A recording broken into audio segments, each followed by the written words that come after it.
Hi అండి. కొర్రలతో ఒక రెసిపీ అయితే చేసేద్దాం వచ్చేయండి. అవేంటి అంటే దోశ అయితే పోసేద్దాం కొర్రలతోటి. దానికోసం ముందుగా కొర్రల్ని మినపప్పుని ఓవర్ నైట్ నానబెట్టుకోవాలి. ఒక గ్లాస్ మినపప్పుకి 2 గ్లాసులు కొర్రలు, 1 గ్లాసు బియ్యము, కొంచెం అంటే కొంచెము మెంతులు వేసుకొని ఓవర్ నైట్ అంతా బాగా నానబెట్టుకోవాలి. మ్యాక్సిమం కొర్రల్ని 4 to 5 అవర్స్ బాగా నానబెట్టుకుంటేనే బాగా మెత్తగా గ్రైండ్ అవుతాయి. ఇవి మార్నింగ్ చేసుకోవాలి అనుకుంటే నైట్ నానబెట్టుకుంటే చాలా మంచిది. ఇంకా మార్నింగ్ అయితే ఇలాగ శుభ్రంగా అంతా వాష్ చేసేసుకొని మిక్సీ జార్లోకి వేసేసుకోవటమే. మొత్తం మిక్సీ జార్లో వేసుకొని మెత్తగా గ్రైండ్ అయితే చేసుకోవాలి. ఈ కొర్రలు అనేవి పీసీఓడి ఉన్న వాళ్ళకి చాలా మంచిది. ఎందుకు అని అంటారా, హార్మోన్ బ్యాలెన్స్కి చాలా బాగా ఉపయోగపడుతుంది. అలాగే గ్లైసెమిక్ ఇండెక్స్ తక్కువగా ఉండటం వలన షుగర్ లెవెల్స్ అనేవి నియంత్రణలో ఉండటానికి బాగా ఉపయోగపడతాయి. సో ఇలా కొర్రపిండి అంతా మొత్తం మనం రెగ్యులర్గా వేసుకునే దోశపిండి బ్యాటర్ లాగానే మొత్తంగా మిక్సీ అయితే పట్టేసుకోవాలి. ఇదంతా ఓవర్ నైట్ ఫర్మెంట్ అయ్యేంత వరకు ఉంచుకోవాలి. మ్యాక్సిమం 4 to 5 అవర్స్ ఉంచుకుంటే బాగా ఫర్మెంటేషన్ అవుతుంది. ఇంక ఇలా నేనైతే నైటే రుబ్బేసి పక్కన పెట్టుకున్నాను. ఇంక మార్నింగ్కి అయితే ఇలాగ మొత్తంగా బాగా ఫర్మెంట్ అంతా అయిపోయింది. దీన్ని అయితే మొత్తంగా కలిపేసుకుంటున్నాను. ఇంకా రుచికి తగ్గట్టుగా సాల్ట్ అయితే వేసేసుకొని ఇంక మార్నింగ్ అయితే దోశ అయితే పోసేస్తున్నాను.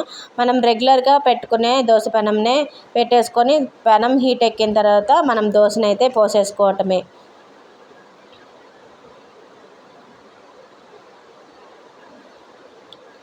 వెయిట్ లాస్ చేయాలి అనుకునే వాళ్ళకైతే ఇది మంచి రెసిపీ. ఎందుకు అని అంటారా, ఈ కొర్రలు అనేవి బరువు తగ్గించేందుకు చాలా బాగా ఉపయోగపడతాయి. అలాగే కొలెస్ట్రాల్ లెవెల్స్ని కూడా బాగా తగ్గిస్తుంది. కొర్రలతోటి ఓన్లీ దోశే కాదండి, కొర్రతో ఇడ్లీ చేయొచ్చు, ఉప్మా చేయొచ్చు, సంకటి చేయొచ్చు, పొంగలి చేయొచ్చు. ఇలా వెరైటీస్ ఆఫ్ రెసిపీస్ అయితే ఉన్నాయి కొర్రలతోటి. నేనైతే దోశ అయితే చేస్తున్నాను. ఈ దోశ అనేది చాలా మంచిది, హెల్త్కి చాలా మంచిది. అందుకని ఈ కొర్ర దోశని మీరు కూడా ఒకసారి ట్రై చేయండి. ఇలా ఒకసారి మొత్తంగా ఒకవైపు కాలిన తర్వాత రెండో వైపుకి తిప్పేసుకుంటే బాగా రెడ్డిష్గా అయితే కాలిపోతుంది. ఇంకా రెండో వైపుకి అయితే తిప్పేసుకున్నాను. ఇట్లా మీకు కావాల్సిన అన్ని దోశలు ఎన్ని కావాలి అంటే అన్నీ అలా వేసేసుకోవటమే.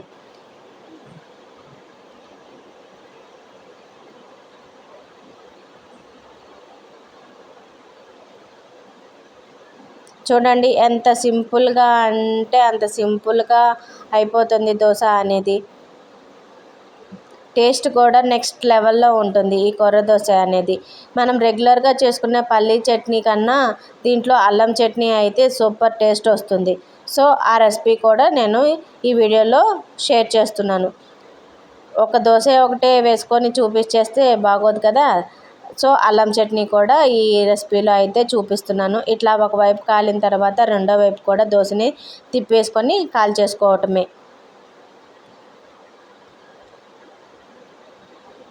ఇలా ప్రోటీన్ దోశలు అన్నీ చేసుకునేటప్పుడు అల్లం చట్నీ కానీ, కొత్తిమీర చట్నీ కానీ, టమాటా చట్నీ కానీ చేసుకుంటే టేస్ట్ అనేది చాలా బాగుంటుంది.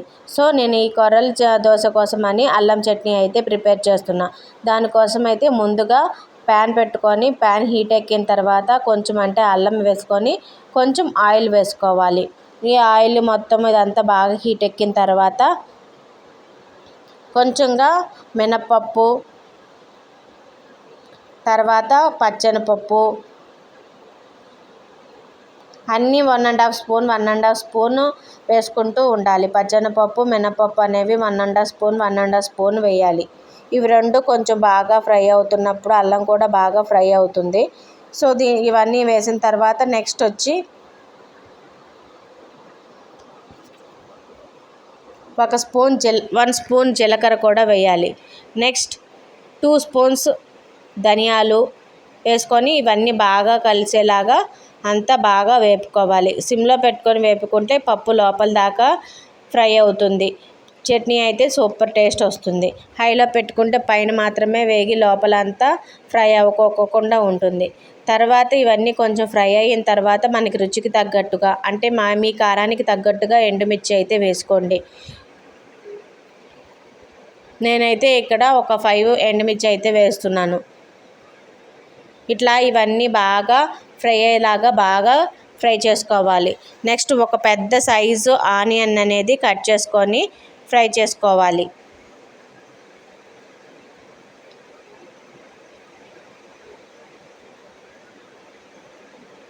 ఈ ఆనియన్ కూడా బాగా కలిసేలాగా మొత్తం బాగా ఫ్రై అయ్యేలాగా ఫ్రై చేసుకోవాలి.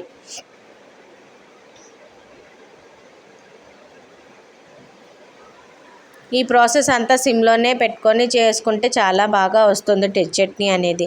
తర్వాత ఒక పెద్ద సైజు టమాటాని కూడా వేసుకొని బాగా కలుపుకోవాలి. ఇవన్నీ బాగా ఫ్రై అయ్యి బాగా టమాటా అనేది బాగా మగ్గాలి. తర్వాత ఆనియన్ కూడా బాగా ఫ్రై అయితే కనుక చట్నీ అనేది టేస్ట్ చాలా బాగా వస్తుంది. ఇవాళ మొత్తం అంతా బాగా వేగేదాకా అన్నీ నిదానంగా సిమ్లో పెట్టుకొని ఫ్రై చేసుకోవాలి.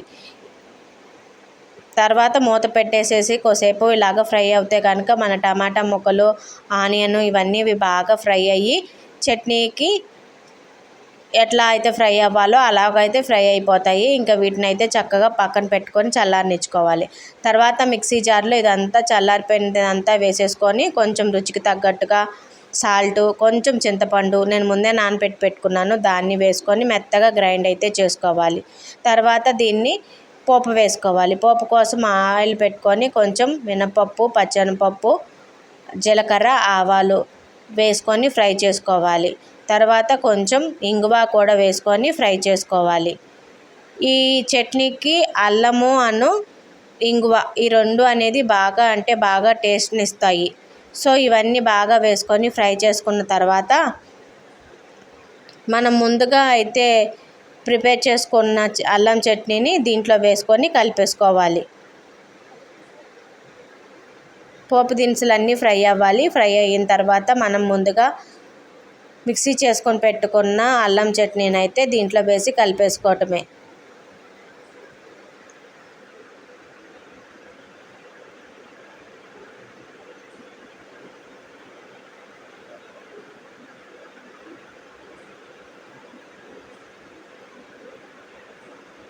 ఫైనల్గా కరివేపాకు అయితే వేస్తున్నాను. ఇలాగ పెద్దగా కరివేపాకు వేసిన తర్వాత కొంచెం ఇంగువ కూడా వేస్తున్నాను. వేసి మొత్తంగా ఫ్రై అయితే చేసేసుకుంటున్నాను.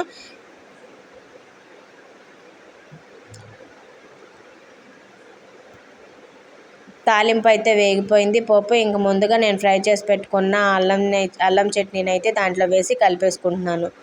ఇంకంతే, మన అల్లం చట్నీ అయితే రెడీ. ఇది పర్ఫెక్ట్ ఫర్ దోశ, ఇడ్లీ, కొర్ర దోశ కాదండి, నార్మల్ దోశకు కూడా చాలా బాగుంటుంది ఈ అల్లం చట్నీ అనేది. మీరు కూడా ఒకసారి ట్రై చేయండి, చాలా బాగుంటుంది. ఏదన్నా ప్రోటీన్ దోశలు చేసుకునేటప్పుడు ఈ అల్లం చట్నీ ప్రిపేర్ చేసుకుంటే చాలా బాగుంటుంది. అంతే, మన కొర్ర దోశ విత్ అల్లం చట్నీ రెడీ.